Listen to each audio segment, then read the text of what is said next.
A fixed state. Some people call them the soulless ones.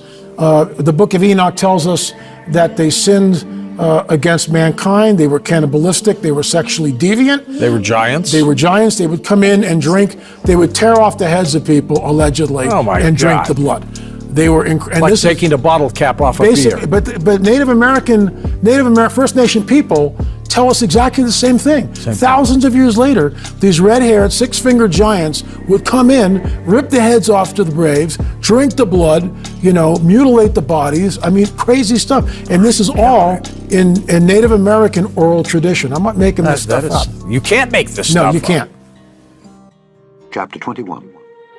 Then there was a famine in the days of David 3 years, year after year. And David inquired of the Lord. And the Lord answered, "It is for Saul and for his bloody house, because he slew the Gibeonites." And the king called the Gibeonites and said unto them, Now the Gibeonites were not of the children of Israel, but of the remnant of the Amorites, and the children of Israel had sworn unto it. And Saul sought to slay them in his zeal to the children of Israel and Judah. Wherefore David said unto the Gibeonites, What shall I do for you? And wherewith shall I make the atonement, that ye may bless the inheritance of the Lord? And the Gibeonites said unto him, We will have no silver nor gold of Saul, nor of his house. Neither for us shalt thou kill any man in Israel. And he said, What ye shall say, that will I do for you. And they answered the king, The man that consumed us, and that devised against us that we should be destroyed from remaining in any of the coasts of Israel, let 7 men of his sons be delivered unto us, and we will hang them up unto the Lord in Gibeah of Saul, whom the Lord did choose. And the king said, I will give them.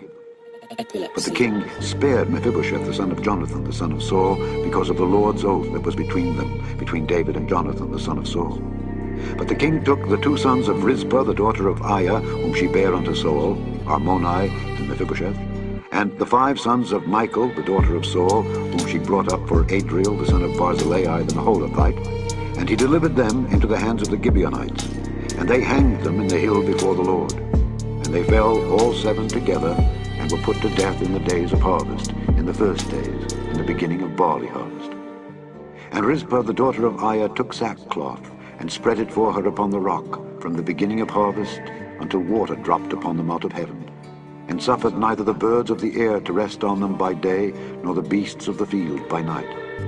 And it was told David what Rizpah the daughter of Aiah the concubine of Saul had done. And David went and took the bones of Saul and the bones of Jonathan his son from the men of Jabesh Gilead, which had stolen them from the street of Bethshan, where the Philistines had hanged them, when the Philistines had slain Saul in Gilboa. And he brought up from thence the bones of Saul and the bones of Jonathan his son, and they gathered the bones of them that were hanged. And the bones of Saul and Jonathan his son buried they in the country of Benjamin in Zelah, in the sepulchre of Kish his father. And they performed all that the king commanded. And after that, God was entreated for the land. Moreover, the Philistines had yet war again with Israel. And David went down, and his servants with him, and fought against the Philistines. And David waxed faint. And Ishbi-Benob, which was of the sons of the giant, the weight of whose spear weighed 300 shekels of brass in weight, he being girded with a new sword, thought to have slain David. But Abishai the son of Zeruiah succored him, and smote the Philistine, and killed him. Then the men of David sware unto him, saying, Thou shalt go no more out with us to battle, that thou quench not the light of Israel. And it came to pass after this, that there was again a battle with the Philistines at Gob.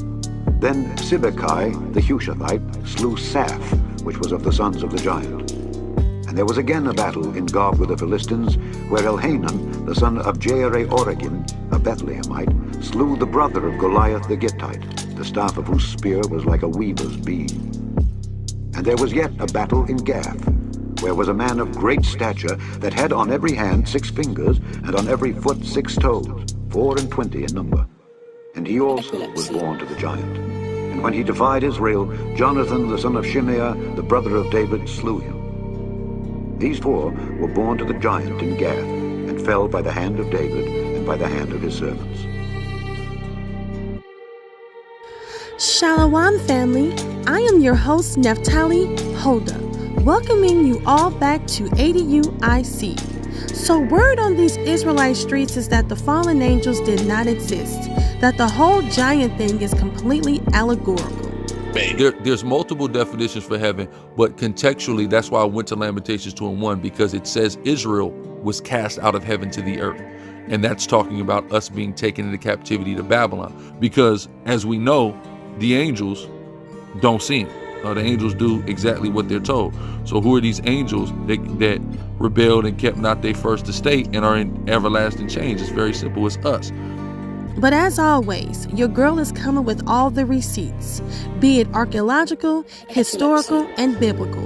All facts, no fiction. As Christ said in John 3:12, "If I told you of earthly things, and ye believe not, how shall ye believe if I tell you of heavenly things?" Now on with the show.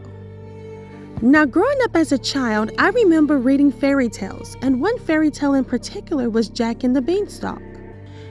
This so-called fairy tale was actually derived from the early 18th century tale Jack the Giant Killer.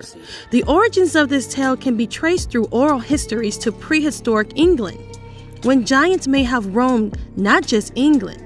See, according to the biblical narrative, the giants originated in the land of Shinar, which is now present-day Mesopotamia, and these giants would spread all throughout the entire world. Now, the 16th century scribe Raphael Holinshed wrote in Chronicles of England, Scotland, and Ireland that Britain's oldest acknowledged name was taken from a prehistoric king named Albion, who ruled a race of giants that dominated the UK for hundreds, possibly thousands of years before Christ.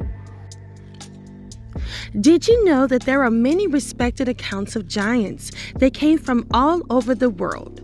Arthur Hugh Newman and co-author with Jen Vieira of Giants on Record, America's Hidden History, Secrets in the Mounds, and the Smithsonian Files, written about an extinct, genetically distinct, so-called subspecies of Homo sapiens that was discovered 10 years ago in a Denisova cave in Siberia. They were called the Denisovans. It was discovered that they were very, very tall, and their descendants could have wandered as far as North America. And there has been many Native American accounts of tribes that spoke of the giant men who once lived and roamed in the territories of their forefathers, all over what is now the U.S., the Iroquois, the Osage, the Tuscaroras, the Hurons, and the Omahas. But the one thing that is missing here is how their so-called Native American cousins had traveled and came over with them.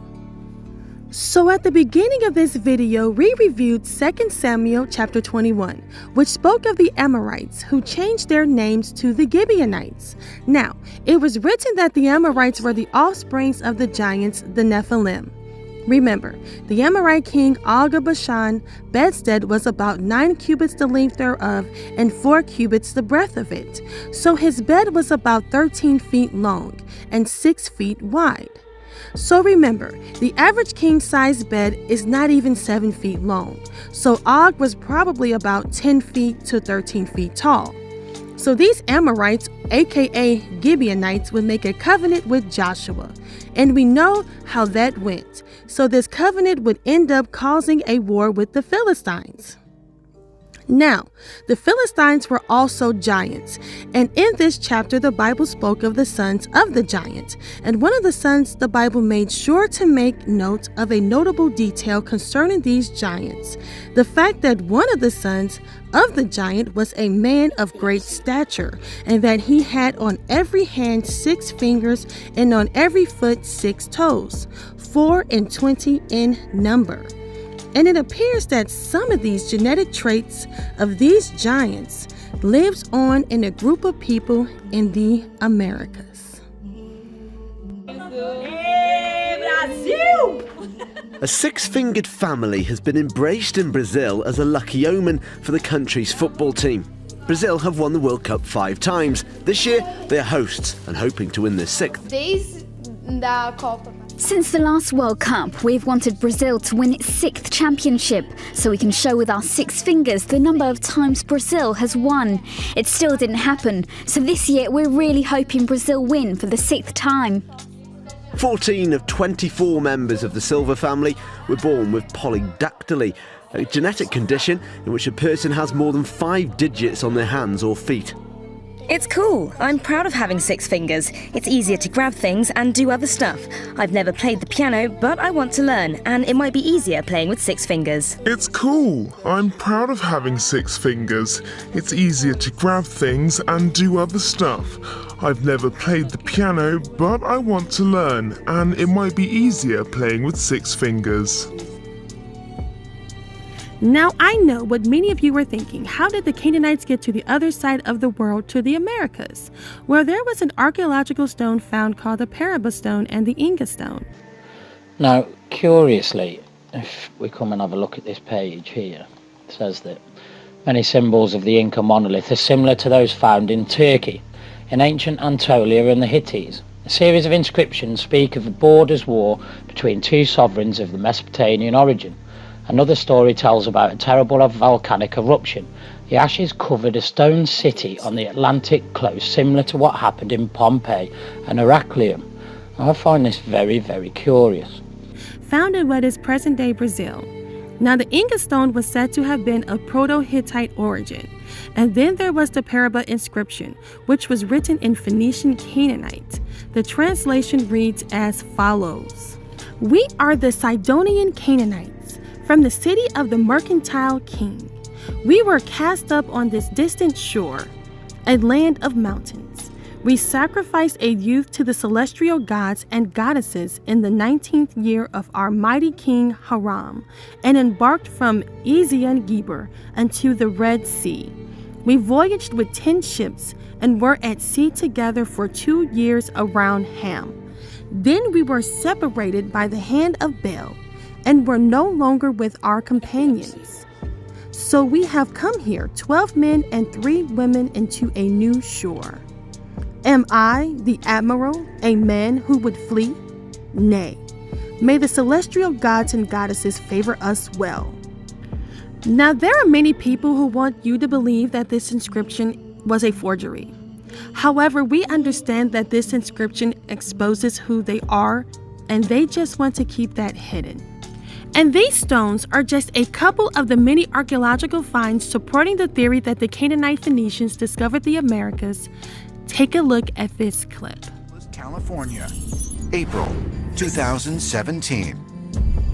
All right, Todd, you got the results? Yeah, and they're very, very interesting.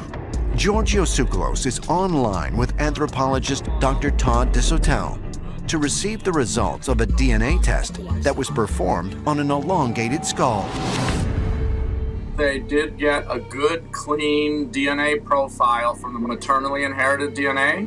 So this particular specimen is actually not found in the New World, not found amongst Native Americans, and it's typically found amongst Europeans and Middle Easterners. In fact, the 100% match was to a Scottish individual. This makes no sense whatsoever. Really? In a South American skull? This is all very strange.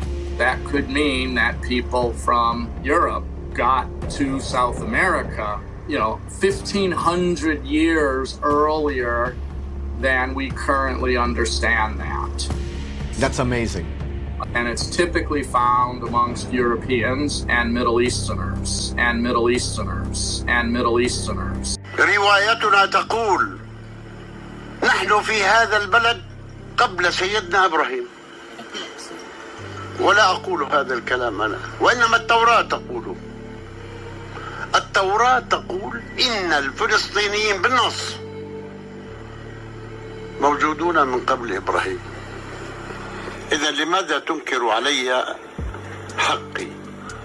فهذه الأرض لم تكن يوما بلا شعب، فنحن مغروسون في صخورها وترابها وجبالها منذ بداية الحضارة والكتابة واختراع الأبجدية الكنعانية الفلسطينية قبل أكثر من 6,000 عام. هذه الأرض على مدى 5,000 عام من وجود الفلسطينيين فيها. طبعا نحن أول من سكن هذه الأرض، أول من سكنها، ولم يسبقنا أحد، ولم تخلو حقبة من حقب تاريخ هذه الأرض من وجودنا. على مدى كل هذه الآلاف من السنين مر عابرون كثر على هذه الأرض وذهبوا، طواهم التاريخ، وبقيت الأرض وبقي أهلها وأصحابها الحقيقيون الذين لم يتغيروا مع عوادي الأيام. وهذا الاحتلال والله عابر رغم الألم، رغم المعاناة. هم يزعمون أنه كان هنا هيكل، زعم وأساطير وأراجيف ما أنزل الله بها من سلطان. ورغم ذلك المشكلة بيننا وبينهم ليست مشكلة رواية دينية ولا رواية تاريخية، المشكلة أنهم لصوص، المشكلة أنهم لصوص سرقوا الأرض ويريدون أن يسرقوا التاريخ. لكن التاريخ لا يمكن أن يتغير ولا يمكن أن يزيف، الحقائق تشهد. نحن هنا منذ 5000 عام لم نغادر هذه الأرض، لم نغادر هذه الأرض. أجدادنا الكنعانيون واليبوسيون الموحدون هم الذين بنوا القدس قبل حتى أن يأتي إبراهيم عليه السلام. كل حجر بنيتموه في أرضنا، كل بيت بنيتموه في أرضنا لا بد إلى زوال إن شاء الله. ومهما أعلنوا عن بيوت هنا ومستوطنات هناك ستزول جميعا إن شاء الله، وستكون على مزابل التاريخ، وسيتذكرون أن هذه الأرض لأهلها، هذه الأرض لسكانها، هذه الأرض للكنعانيين الذين كانوا هنا قبل 5000 سنة، ونحن الكنعانيون، ونحن الكنعانيون، ونحن الكنعانيون، ونحن الكنعانيون، ونحن الكنعانيون، ونحن الكنعانيون، ونحن الكنعانيون، ونحن الكنعانيون، ونحن الكنعانيون. And there was yet a battle in Gath, where was a man of great stature that had on every hand 6 fingers, and on every foot 6 toes, 24 in number. I'm proud of having 6 fingers. It's easier to grab things and do other stuff. I've never played the piano, but I want to learn, and it might be easier playing with 6 fingers.